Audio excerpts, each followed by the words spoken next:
குஜராத்தின் முதலமைச்சராக இருந்தபோது குஜராத் மாநிலத்தில் ஏற்பட்ட அந்த பூகம்பத்தை அதை பற்றி விரிவான அறிக்கை தயார் செய்வதற்காக ஒரு ஆர்கிடெக்ட் படித்த ஒரு பொறியியல் வல்லுநர் அவர்கள் பெண்மணி அவர்கள் குஜராத்துக்கு வந்து அவரை பிரதமர் வேட்பாளராக அறிவிக்கப்பட்டு இன்று தேர்தலிலே களமிறங்குவதற்காக ஒவ்வொரு மாநிலமாக சென்று நீங்கள் அகமதாபாத் போய் சென்று பாருங்கள்.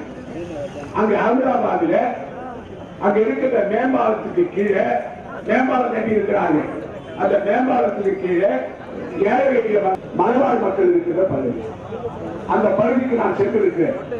அங்கே சாலைகள் இல்லை, குடிநீர் இல்லை, பள்ளிக்கூடம் இல்லை, மருத்துவமனை இல்லை,